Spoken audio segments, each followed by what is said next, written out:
What is up, guys? Delboy here. So Nathan Gorman delivers a career best performance so far by stopping Sean Turner in the third round. I was thoroughly impressed with what I saw from Nathan Gorman. I've seen quite a lot of Gorman so far in his young career. He's only 21 years old. Before this he only had 12 fights. And I've seen quite a lot of him and I do like what I see. But I felt that this fight against Turner was definitely the best he's looked in the pro game so far. Sean Turner is a smaller heavyweight. He's like 5'11", maybe 5'10", 5'11", but he's a tough guy. He took Filip Hrgović for distance. Filip Hrgović is an elite level prospect, and Turner took a lot of shots in that fight and displayed a good chin.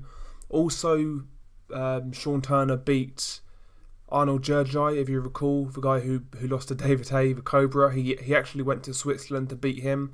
So listen, Turner's not an elite level fighter by any means. He's not even domestic level, but he's very tough, he's durable, and he'll come to give it a go.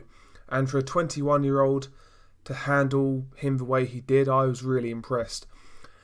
You know, in this fight, Nathan Gorman showed me a lot, straight from the first bell. Sean Turner came in there with a come-forward, flat-footed style, with very little defence, and that gave Nathan Gorman so many opportunities to land combination punches. In the first round, Gorman was doing a good job of working the body up close. Immediately, the right uppercut was coming into play. Sean Turner was coming forward, like I said, and his head never left the centre line. He wasn't moving his head. He wasn't feinting his way in. He was just coming forward. Head was on the centre line. That gave Nathan Gorman a free target for the uppercut, and every time Nathan Gorman threw the uppercut in round one, it landed, and that was a sign of things to come. Round one, dominant round from Nathan Gorman. Just a really good display of punch variety, body work, just good combination punching, really. Round two was more of the same. However, Sean Turner was dropped by a big right uppercut again. That was one of the highlights of this fight, that right uppercut.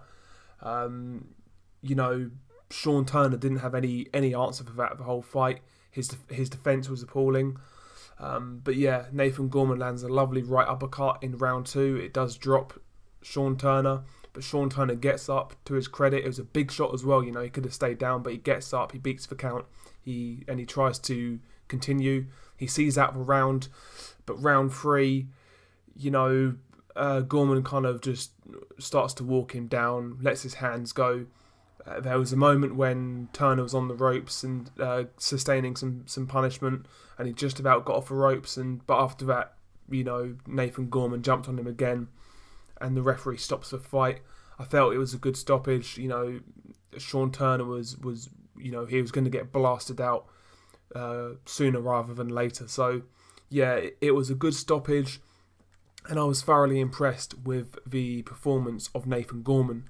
Like I said earlier, this was a guy in Sean Turner who took Hrgović for distance, and as you guys know on this channel, I do rate Hrgović quite a bit, so yeah, I was impressed.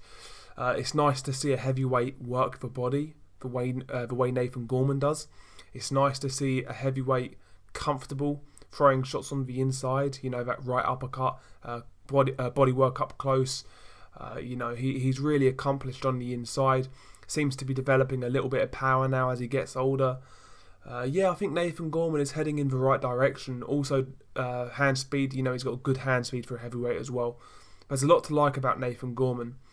No need to rush him. He's still only 21 years old, so he's got a lot of time on his side. But a lot of people are talking about a fight with Daniel Dubois.